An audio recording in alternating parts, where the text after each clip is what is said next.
मैं आकृति कुमारी MBN news network में आपका स्वागत करती हूं।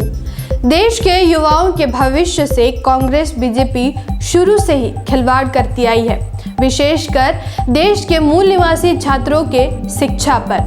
देश के मूल निवासी युवा घर की खराब परिस्थिति के बाद भी उच्च शिक्षा ग्रहण करते हैं, क्योंकि उन्हें वार्षिक छात्रवृत्ति मिलती रहती है।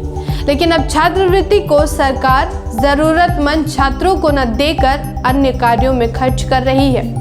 खबर बिहार की है, जहां नीतीश सरकार बिहार के SC/ST विद्यार्थियों के छात्रवृत्ति फंड को कई अन्य कार्यों में डाइवर्ट कर उनके छात्रवृत्ति पर कई वर्षों से रोक लगाई है। एक रिपोर्ट के अनुसार SC/ST विद्यार्थियों के छात्रवृत्ति फंड का इस्तेमाल कई सड़कें, अस्पताल एवं अन्य चीजों में खर्च कर दिए और बाद में पैसों की कमी का हवाला देते हुए सालों तक इन विद्यार्थियों को स्कॉलरशिप नहीं दी गई। SC/ST और OBC छात्रों की पूरी पढ़ाई उनको मिलने वाली वार्षिक छात्रवृत्ति पर निर्भर करती है। ऐसे में बिहार सरकार द्वारा SC/ST छात्रों के फंड को दूसरे कार्यों में डाइवर्ट कर दिया गया, जिससे विद्यार्थियों के पढ़ाई पर कई नकारात्मक प्रभाव भी पड़े होंगे। कई विद्यार्थी तो स्कॉलरशिप न मिल पाने की वजह से मजबूरन उन्हें अपनी पढ़ाई तक छोड़नी पड़ती है। इंडियन एक्सप्रेस की रिपोर्ट के अनुसार 2018-19 में नीतीश सरकार ने SC/ST के छात्रवृत्ति के पैसों का उपयोग सरकारी कामों के लिए उपयोग किया और छात्रों को फंड की कमी का बहाना बताकर उनका स्कॉलरशिप रोक दिया। बिहार सरकार ने 2018-19 में SC/ST छात्रवृत्ति फंड में से 8,800 करोड़ रुपए से अधिक का फंड डाइवर्ट किया था। कैग की रिपोर्ट से इस डाइवर्जन का पता चला है। इससे पहले इंडियन एक्सप्रेस की रिपोर्ट में भी ये बात सामने आई थी। सरकार ने वेबसाइट में गड़बड़ी का हवाला देकर कई सालों तक स्कॉलरशिप का आवेदन ही नहीं भरवाया था। वास्तव में बिहार के अधिकांश अनुसूचित जाति, अनुसूचित जनजाति के छात्रों को 6 साल के लिए इस छात्रवृत्ति से वंचित कर दिया गया था।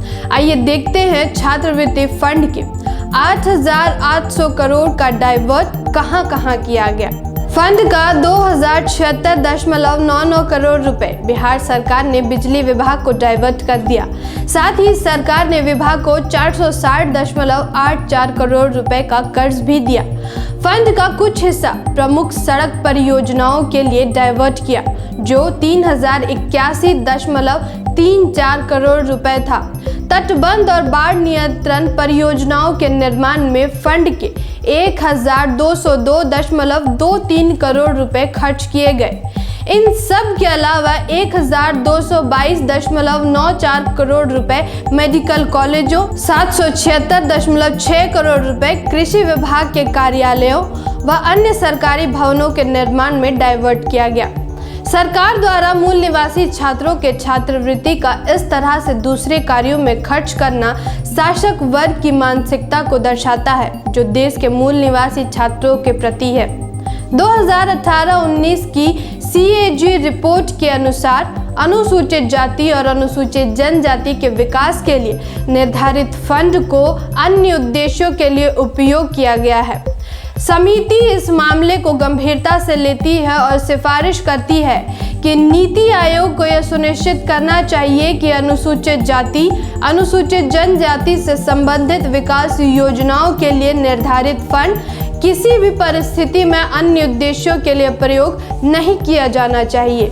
बताते चले कि कैग की इस रिपोर्ट को सरकार भी स्वीकार कर चुकी है। कई सालों तक छात्रवृत्ति रोकने और फंड डाइवर्जन के विवाद के बाद राज्य सरकार ने फिर से स्कॉलरशिप के लिए आवेदन मंगवाना शुरू कर दिया है। इस मुद्दे पर पटना उच्च न्यायालय में एक जनहित याचिका के जवाब में नीतीश सरकार ने कहा कि छात्रवृत्ति को रोके जाने के पीछे कारणों में से एक कारण धन की कमी भी थी। हाई कोर्ट ने अब राज्य सरकार से याचिकाकर्ता के वकील द्वारा जवाबी हलफनामे का जवाब देने को कहा है, जिसमें पूछा गया कि राज्य ने फंड की कमी का हवाला देते हुए फंड को कैसे डाइवर्ट किया। इस मामले में याचिकाकर्ता राजीव कुमार के वकील अलका वर्मा ने बताया कि कैग की 2018-19 की रिपोर्ट में जो कहा गया है उसके बाद यह कहने की जरूरत नहीं है कि इसके फंड को कैसे डाइवर्ट किया गया।